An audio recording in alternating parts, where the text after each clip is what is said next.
Hello, Assalamu alaikum. My name is Nurhan Azhar and you are watching my YouTube channel, and this is a special video on request of many people who are looking to give PT academic test in coming days.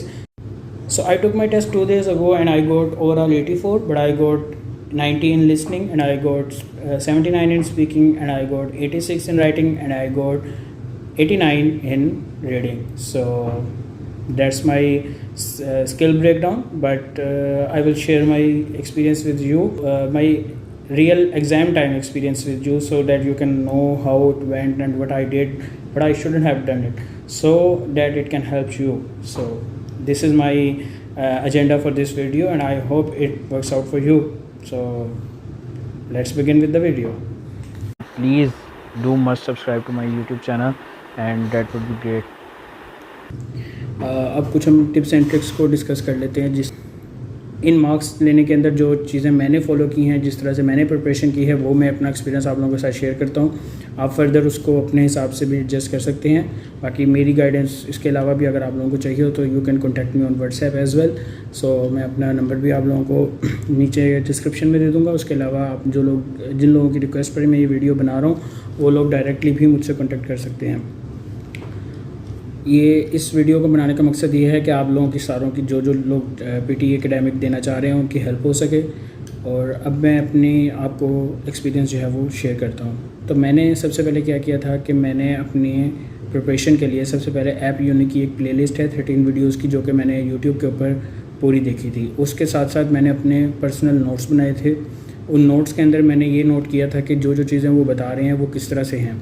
उसके बाद मुझे दोबारा videos नहीं देखनी पड़ी। और आपने भी यही करना है कि जब आप नोट्स बनाएं तो आपने ऐसे बनाने हैं कि आपको वीडियोस दोबारा ना देखनी पड़े। आप उन नोट्स को देखें और आपको रियलाइज़ हो जाए कि क्या चीज़ जो है वो मिसिंग है। उसके बाद आपने ऐप यूनिक की सब्सक्रिप्शन लेनी है और उसके ऊपर आपने प्रैक्टिस शुरू करनी है। प्रैक्टिस करने के बाद जब आपको रियलाइज़ हो जाए कि स्टेप बाय स्टेप आपने एक सवाल की प्रैक्टिस कर ली है, देन आपने आना है फुल मॉक टेस्ट के ऊपर। और आपने मॉक टेस्ट जो हैं वो ज़्यादा से ज़्यादा देने हैं। कम से कम आप 10-15 मॉक टेस्ट दें। डेली एक दे दें या एक दिन में 2 दे दें। अगर आप जॉब वगैरह करते हैं तो वीकेंड के ऊपर दे दें। तो इस तरह से ये आपकी प्रैक्टिस बेहतर से बेहतर होती जाएगी। ये एक चीज़ थी जो मैंने फॉलो की थी। मैंने काफ़ी मॉक टेस्ट दिए थे जिनके अंदर मेरी प्रैक्टिस थी, तो इसलिए मुझे वहाँ पर कोई इशू नहीं हुआ। अब मेरे जो स्पीकिंग के अंदर मेरे मार्क्स कम आए हैं, उसकी वजह ये थी कि वहाँ पे जो एग्जामिनर थे वो मुझे बार बार आकर कह रहे थे कि आप अपनी वॉइस को लो रखें क्योंकि बाकी लोग भी बैठे हैं। बट उसकी वजह से मुझे नुकसान ये हुआ कि मैंने अपनी वॉइस को शायद ज़्यादा लो कर दिया और वो पिक नहीं हो पाई, तो इस वजह से मेरे स्पीकिंग में मार्क्स कम आए। वरना आई वाज होपिंग कि मेरे ओवरऑल 90 ही आएंगे और मेरी प्रिपरेशन भी अच्छी थी। सो गोइंग थ्रू डैट, आप जो है स्टेप बाय स्टेप हम बात करते हैं। रीड अलाउड के अंदर आपने क्या करना है, आपको जब वो टाइमर शुरू होता है उसके अंदर वो आपको थोड़ा सा टाइम देता है। आप 2 दफ़ा भी सेंटेंस को इवन के आप रीड कर सकते हैं before doing it for the actual time. So आपने उसके अंदर अपने सेंटेंस को अच्छे से वर्ड्स को, जो वर्ड्स आपको बोलने में डिफ़िकल्टी हो रही है, फ़ौरन आपने उनको 2 दफ़ा बोलना है और आपको इससे प्रैक्टिस हो जाएगी कि अब मैंने जब एक्चुअल बोलना है तो उसमें मैंने फ्लुएंसी को रखते हुए अपने वर्ड्स को सही तरह से बोलना है। तो आपने उसको रीड अलाउड को अच्छे से करना है, आपने सारा कुछ कर लेना है। उसके बाद आपने रिपीट सेंटेंसेस के अंदर ये ख्याल रखना है कि आपने सेंटेंस को समझना है और साथ साथ आपने अपने माइंड के अंदर उसको रिवाइज़ करना है। और जैसे ही वो अपने सेंटेंस को कंप्लीट करेगा, आपने एक दफ़ा पूरे सेंटेंस को अपने माइंड के अंदर दोबारा से दोहरा लेना है और उसके बाद आपने बोलना है। आप चाहे 1 सेकंड के गैप के बाद भी बोलें, आपको वो इवन प्रिपरेशन के लिए भी 7-8 सेकंड देते हैं जिसके अंदर आप पूरा सेंटेंस अपना रिवाइज़ कर सकते हैं। उसके बाद आपने वो सेंटेंस बोलना है। तो इससे ये होगा कि आपने मतलब समझा होगा तो आपको वर्ड्स बनाने में मुश्किल नहीं होगी। उसके बाद MCQs आते हैं। MCQs नॉर्मल जनरल नॉलेज के क्वेश्चंस होते हैं। उसको आपने जो है वो फोकस करना है कि वो पूछ क्या रहा है, उसके हिसाब से आपने उसको जवाब देना है। उसके बाद आते हैं हम एस्से की तरफ। एस्से के लिए एक टेम्पलेट है लैंग्वेज एकेडमी का, आप उस टेम्पलेट को भी यूज़ कर सकते हैं। वरना आपको एक सेंटेंस स्ट्रक्चर जो है ना, एस्से स्ट्रक्चर जो है ना, वो आपको जहन में रखना है कि आपने इंट्रो कराना है। सेकंड पैराग्राफ में अपने पॉजिटिव एडवांटेजेस के वो प्रूफ्स देने हैं और थर्ड पैराग्राफ के अंदर आपने डिसएडवांटेजेस उसके बताने हैं और फोर्थ में आपने उसको कंक्लूड करना है। तो आपने 200 से ऊपर वर्ड्स रखने हैं। कोशिश करेंगे 250 से 260 वर्ड्स लाजमी हो, तो उससे ये। और इसके अंदर पंक्चुएशन, ग्रामर और इन चीज़ों का बड़ा ख्याल रखना है आपने। उसके बाद जब आप आएंगे समराइज स्पोकन टेक्स्ट के ऊपर, तो आपने समराइज स्पोकन टेक्स्ट में कोई भी पैराफ्रेज वगैरह करने की ज़रूरत नहीं है। आप वहीं से वर्ड्स को लें जो पैराग्राफ दिया हुआ है, उस पैराग्राफ के अंदर इंपॉर्टेंट की पॉइंट्स को देखें। की पॉइंट्स को देख के आप उनको जोड़ें। कोमाज और सेमीकोलन एक जगह लगाएं, बाकी जगह कोमाज लगाएं और एंड लगाएं। तो इस तरह से आप उसको समराइज स्पोकन टेक्स्ट को कर सकते हैं। और 50 to 70 वर्ड्स के दरमियान होता है, तो कोशिश करें 60 to 65 वर्ड्स में आप उसको कंक्लूड करें।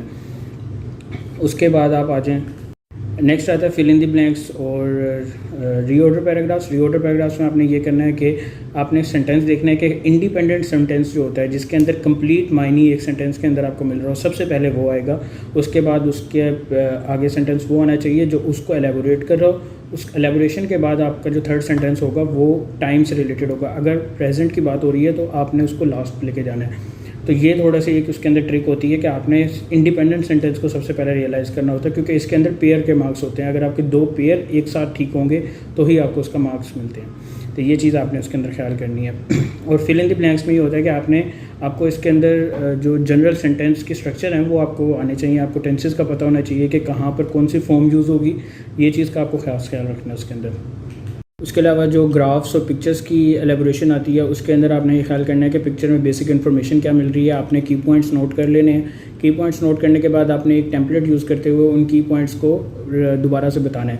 कोशिश करें कि आप एक एक वर्ड ना करें। आपको ऐप यूनी वाले बताएंगे कि एक एक वर्ड करें, बट एक एक वर्ड मैं सजेस्ट नहीं करूँगा। मैं कहूँगा कि एटलीस्ट इतना हो कि सेंटेंस एक आपको मायनी दे रहा हो पूरा। तो उस मायनी को जहन में रखते हुए आपने उनको टेम्पलेट में ऐड करना है और उसको बयान करना है। तो ये एक उसके लिए ग्राफ और पिक्चर्स को जब आप एक्सप्लेन करेंगे तो आपने उसमें ये ख्याल रखना है। उसके बाद आप आ जाएँ, उसके बाद जब लिसनिंग में आप आएंगे, लिसनिंग में आपको वो वर्ड्स जिसमें चूज़ करने होते हैं जो इनकरेक्ट वर्ड्स होते हैं।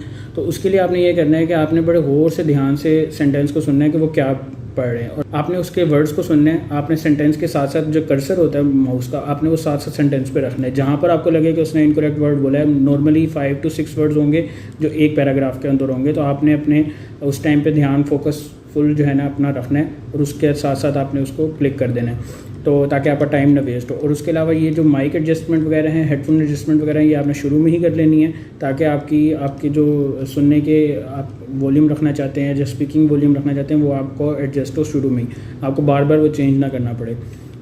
उसके बाद जो रिपीट सेंटेंसेस में अगर आपकी टाइपिंग फास्ट है तो आपको मैं ये सजेस्ट करूँगा कि बजाय कि आप कॉपी पेंसिल के ऊपर जो है नोट करें कीवर्ड्स को, आप ऐसा करें कि टाइपिंग अगर आपकी फास्ट है आप वहीं पर टाइप करें।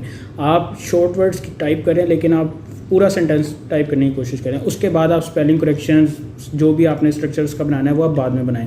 पहले आप पूरा सेंटेंस कोशिश करें कि आप एक दफ़ा नोट डाउन कर लें। नोट डाउन कर लें, इससे ये फ़ायदा होता है कि आपको रियलाइज़ हो जाता है, अगर कोई चीज़ मिसिंग भी होगी तो आपने सुनी होती है तो आपको रियलाइज़ हो जाता है कि इसने इस टाइम पर ये बोला था। तो यही आपने पैटर्न अपनाना है, इससे आपको काफ़ी फ़ायदा होगा।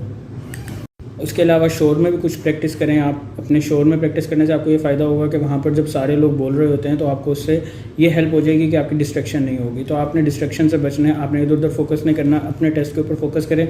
और इसको जो है ना आपने इधर उधर शोर आए भी तो कोशिश करें कि आपका कंसंट्रेशन लेवल इतना हो कि आपको इधर उधर की आवाज़ ना आए। और सब्सक्रिप्शन अगर आपको महंगी लग रही है तो आप ऐसा भी कर सकते हैं कि आप 2-3 लोग मिलकर सब्सक्रिप्शन ले लें, टाइम डिवाइड कर लें, क्योंकि 1% एट अ टाइम होता है। तो आप उसके ऊपर मॉक टेस्ट लाजमी दें। आप मॉक टेस्ट दिए बगैर आपको एवेल्यूएट करना मुश्किल हो जाएगा अपने आप को। एक पॉजिटिव बात आपको ये बता देता हूँ कि जब आप मॉक टेस्ट दे लेते हैं ऐप यूनी पे, आपके जितने भी स्कोर आते हैं उससे वहाँ पर स्कोर आपका ज़्यादा ही आएगा। 90% ऑफ द टाइम ऐसा ही होता है। तो अगर आप जो है अपनी कंसंट्रेशन लूज़ नहीं करते, ये बड़ी इंपॉर्टेंट चीज़ है। इसके अलावा अगर आप लोग चाहेंगे तो मैं आप लोगों के साथ मिलकर एक लाइव मॉक टेस्ट भी दे दूंगा ऑनलाइन, और उसको जो है ना मैं आपको आपके साथ बैठ के और लाइव जो है यूट्यूब के ऊपर सेशन कर लेंगे जिसके ऊपर मैं आपको मॉक टेस्ट करके दिखा दूंगा पूरा।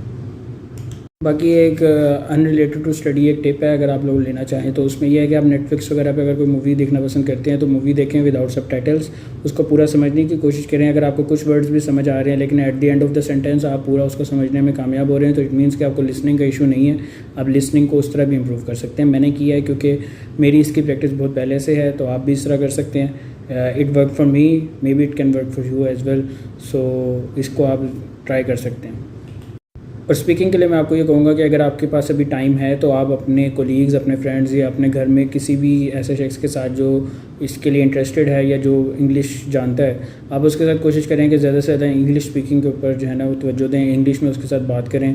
इससे ये होगा कि आपकी जो कॉन्फिडेंस लेवल है वो हाई हो जाएगा, आपको इंग्लिश बोलने में इशू नहीं होगा। और आपको वर्ड्स जो हैं वो वोकेबलरी अगर कमज़ोर लगती है तो आप वोकेबलरी के लिए भी प्रैक्टिस कर सकते हैं। इसलिए आपको ज़्यादा से ज़्यादा फ्लुएंट होना है। साथ आपको इंग्लिश की जो प्रोनाउंसिएशन है उसके ऊपर भी थोड़ा सा फोकस करना है, क्योंकि मैंने अक्सर लोगों को देखा है कि उनकी प्रोनाउंसिएशन ऐसी होती है कि जिसकी वजह से उनके नंबर कट जाते हैं। हालांकि वो वर्ड को पिक कर लेते हैं बट उनको बोलना नहीं आ रहा होता सही से। तो इस चीज़ के ऊपर भी थोड़ी सी तवज्जो दें कि आप बोलते कैसे हैं वर्ड को। अगर आपको कोई वर्ड ऐसा लगता है जो आपसे बोला नहीं जा रहा, आप उसकी गूगल के ऊपर देख लें कि किस तरह बोलते हैं उसको, आप उसके ऊपर भी थोड़ा सा फोकस करें। Best of luck for your exams. अपनी प्रिपरेशन अच्छी रखें, तैयारी अच्छी रखें और टेंशन ना लें। इंग्लिश बोलना इतना मुश्किल काम नहीं है, और ये ऐसी इंग्लिश नहीं है जो आपको सामने बैठा हुआ बंदा जज कर रहा है। आपने एक टेम्पलेट्स और कुछ जो है ग्रामर्स और सेंटेंस के स्ट्रक्चर्स को जो है वो जहन में रखना है और सब कुछ ईजी हो जाता है। कोई इतनी बड़ी साइंस नहीं है इसके अंदर, तो इसलिए आप इतना घबराएं नहीं इसके अंदर, तो ईजी है। इसके अलावा पीटी जो है वो आइल्स की निस्बत इसलिए इजी है कि इसमें आपको टेम्पलेट्स जो है ना वो वर्क कर जाते हैं। टेम्पलेट्स आपको यूज़ करने के लिए इतनी कोई मुश्किल नहीं होनी चाहिए। आप टेम्पलेट्स को देखें, पीटी के ही ऐप यूनी के ही आप टेम्पलेट्स को फॉलो कर लें बेशक, तो उनके अंदर भी आपको स्कोर आ जाता है। आपने उन टेम्पलेट्स के अंदर बस उनके जो कीवर्ड्स और फ्रेजेज़ हैं उनको आपने उसमें अटैच करना है। और ग्रामेटिकली जो एसे और जो समराइज स्पोकन टेक्स्ट है उसके अंदर बहुत ज़रूरी है कि आपकी ग्रामर और पंक्चुएशन जो है ना वो ठीक होनी चाहिए। क्यों? क्योंकि अगर आपने एक जैसे समराइज स्पोकन टेक्स्ट है वो 10 नंबर का आई थिंक होता है उसमें, जो नंबरिंग होती है उसमें, तो अगर आप 2 फुल स्टॉप भी लगा देते हैं आपका वो पूरा ज़ाया हो जाता है। तो आपने फुल स्टॉप्स वगैरह, कोमास वगैरह, सेमी कोलन और स्ट्रक्चर का बड़ा ख्याल रखना होता है उसमें। तो ये चीज़ आपने लाजमी जहन में रखनी है।